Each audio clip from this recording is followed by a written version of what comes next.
Hey there. Before we get into the episode this week, which we recorded before we started our fantasy draft, we wanted to just give you a quick update on where we are at last scoring. So if you caught the blog last week, Asmodeus was marked safe, and we looked back into our board, and unfortunately, Ryan picked Asmodeus. Yeah, I'm already behind. Woo! Your picking 5 kicker strategies appears to be paying off. My picking 5 kickers couldn't have gone wrong. So, as of this episode release, we're looking at Sam and I tied at 3 points, and Ryan way back in the back with 2.5 points. It's basically over. Yeah, I'm done for. It's okay. You and I think like 5 of the 11 of our patrons picked Asmodeus as well. So like there's like a 4-way tie for first right now, but several were behind as well. I'm sorry, patrons, if you listen to me. They all believed you, Ryan. I think somebody posted.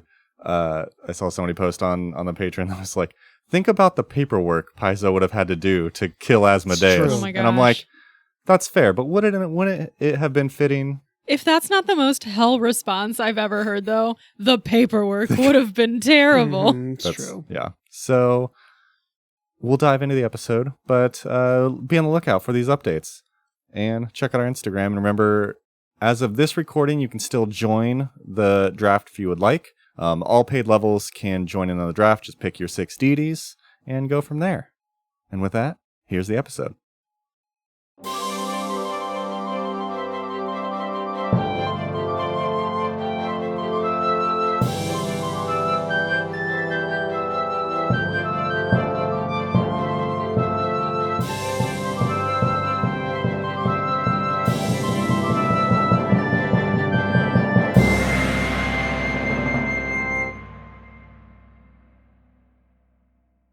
Hello, welcome to Tabletop Finds. I'm Ryan.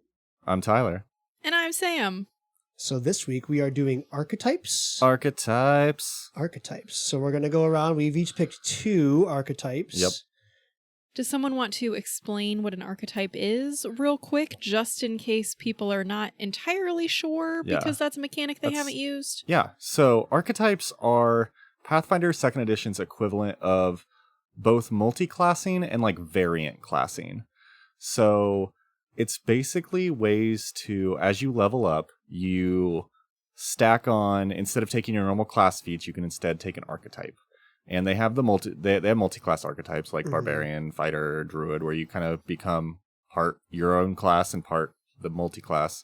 But there's also a bunch of archetypes like all kinds of things, and we'll talk about a few today. But it's kind of ways to like flesh out your character in a way that you can still be a level 20 monk, but have more different flavor stuff. Yeah, and like for any of our older listeners, I always thought of like the equivalent in 3.5 would be like the prestige classes. Ooh, like it's not quite a full 50-50, but it's a way to pull smaller aspects of other things into it. It's just such a better way to do things than like, I've taken 5 levels of fighter, and then I have to dip 1 level into cleric, and then 2 levels into rogue, and then 1 level into fighter, and then...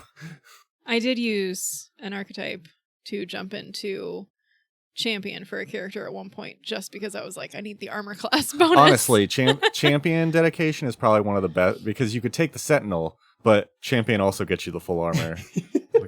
That was not one of my ones that I picked. Just fun fact, I have found the dedications to be very useful with certain builds. The one, I guess, not even dips, but like picking up wizard just to get a little bit of arcane. Get a couple cantrips. Yeah. Mm-hmm. Yeah. Well, there's good reasons to dip them, the core classes. So I don't know if anybody picked this, I apologize, but like 2 of the most useful, I think, are Beastmaster and Familiar Master. How dare I didn't pick those. I just wanted to yell I just think of that because moment. anytime I've had some new players be like, oh, well, I want an animal companion. And in the past, you're like, okay, do you want to be a ranger, druid, or go screw yourself? Like, but now you can just be like, oh yeah, be whatever, and then just go into Beastmaster dedication and get an animal companion and call it a day.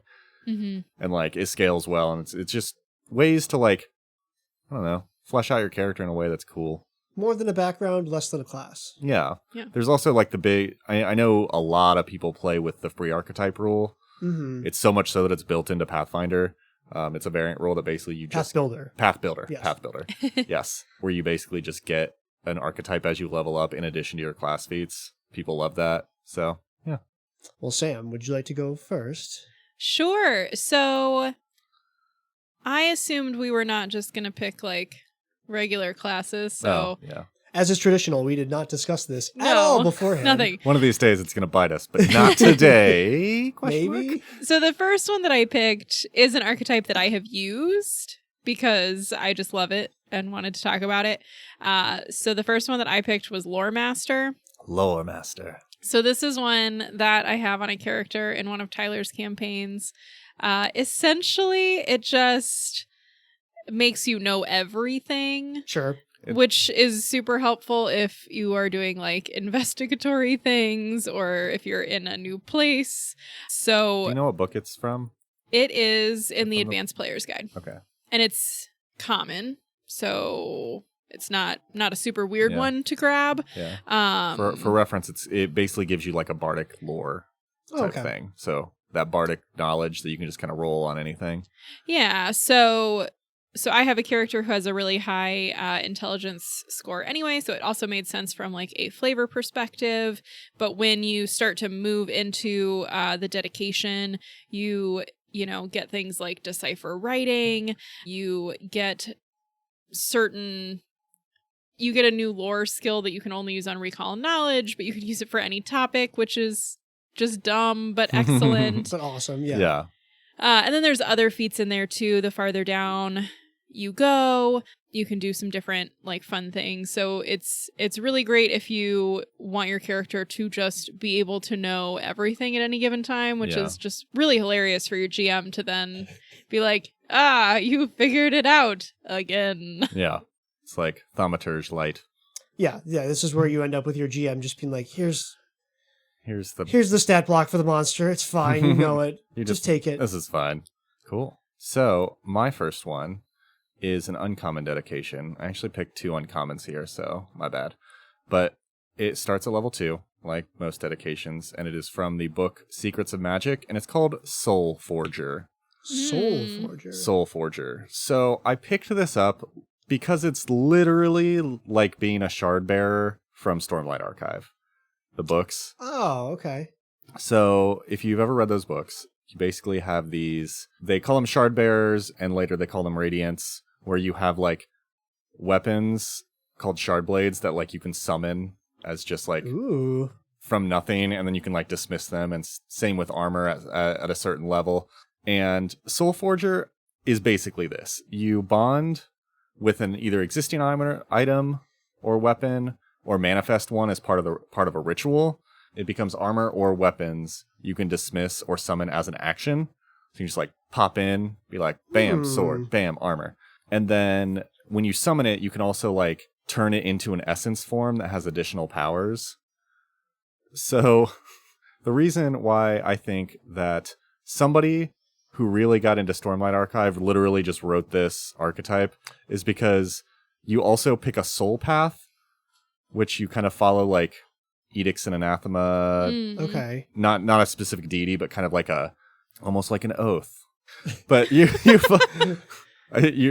basically following an order, and if you kind of stray from that order, you kind of get corrupted, and your armor or weapon manifests in a weird way. Okay.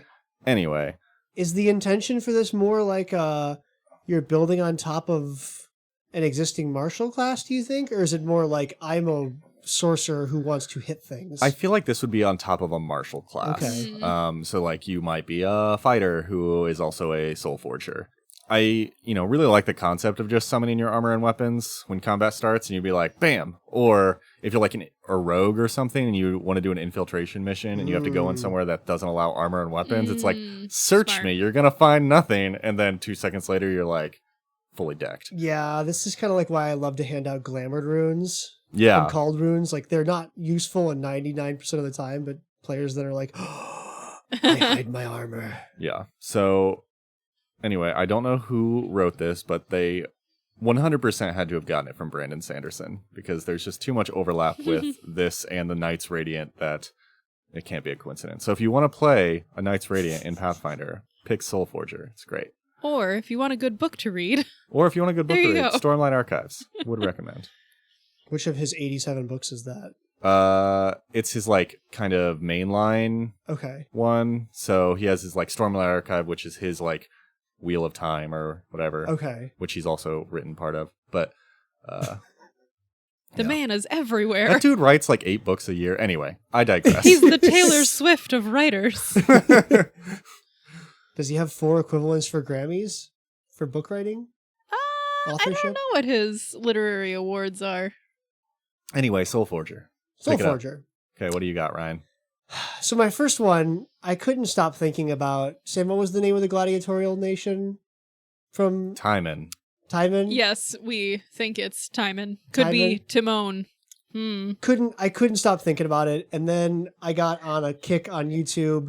So I watched all the action scenes of Russell Crowe's Gladiator. So I picked Amazing. Gladiator. Nice. And it's a common thing. It's from the player's guide. And there's nothing too fancy about it, but it's so flavorful. You literally get a archetype feat called Fancy Moves, where you like just can use performance to dance in the faces of your opponents and demoralize them. And It's unfortunate we're not videotaping this. Ryan just did a really cool a little dance. flourish. He did a very fancy a move. little flourishing.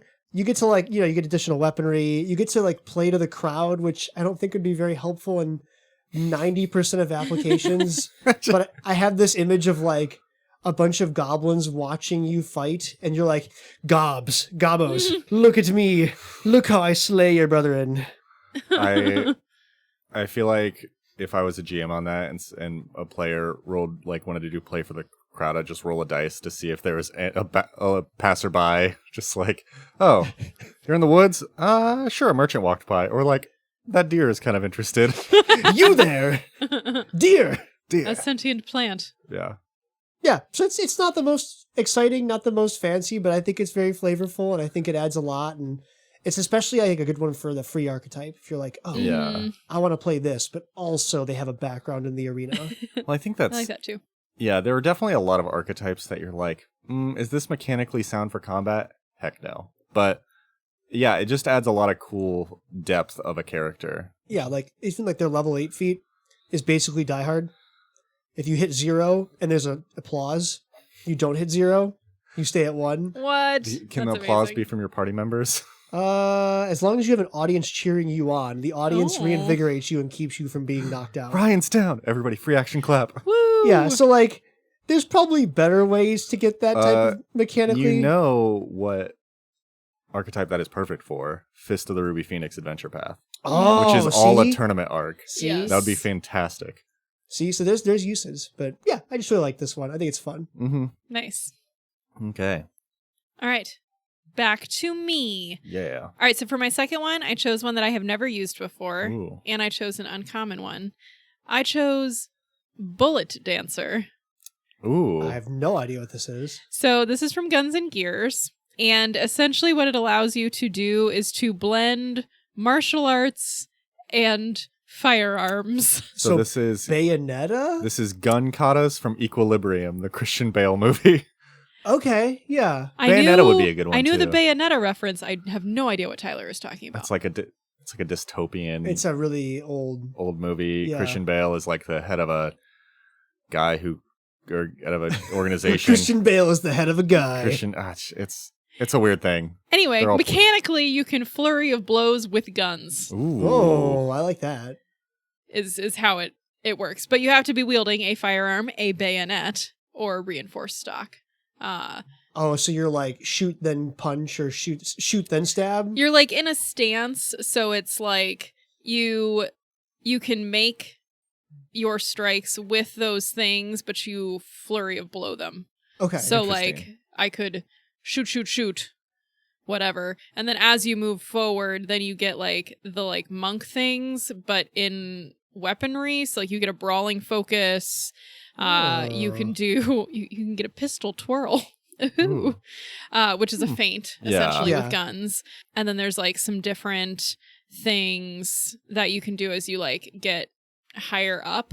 I just thought this sounded really fun, and I've never built a character that used firearms except in like just the random characters we've built for this. But I was like, oh, this is fun because I really like doing like battle dancers like that are swashbucklers. So it kind of like blends some of that like movement stuff with also new weaponry. So I just thought it was really cool. What would you put this on top of? Would you put this on top of Gunslinger? Or monk. I feel like I might start with the monk base and then add in the weapons. The prereq is that you have to be able to do unarmed attacks. Oh, so it does not require firearm use.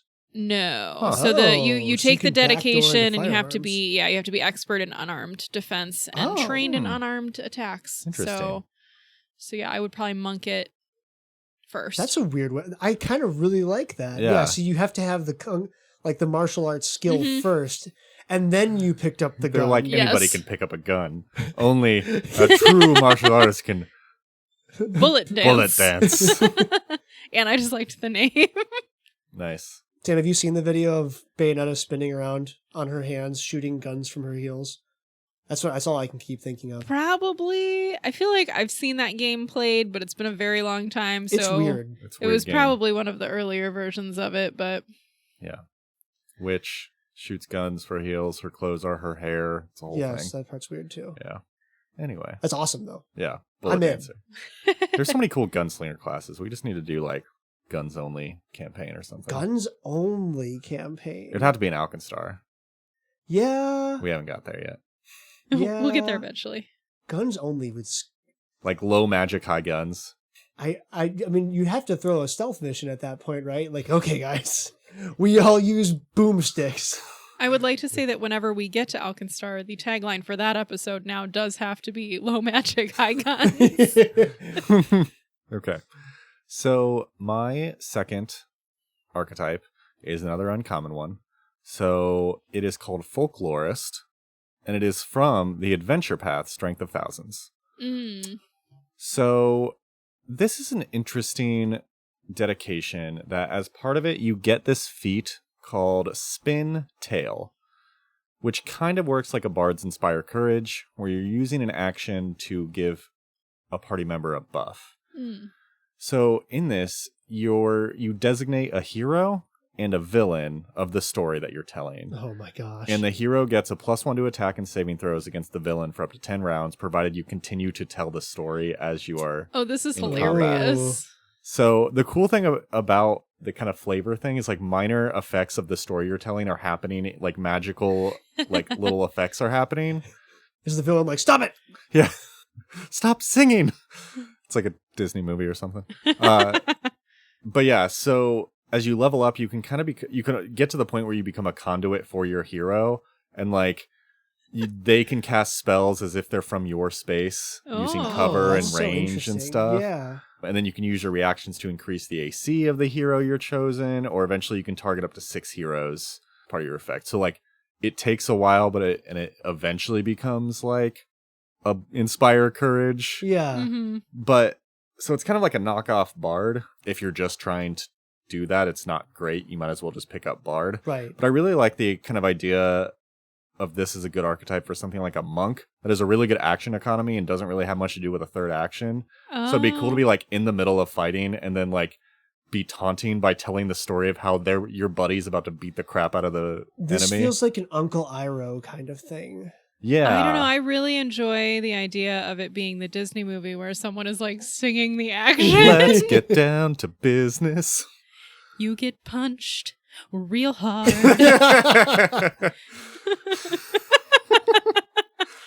Anyway, but yeah, it's just like a cool. It's not something I would like base a build around, but like it's a cool addition to a class, like a monk. Nice. Or like a ranger.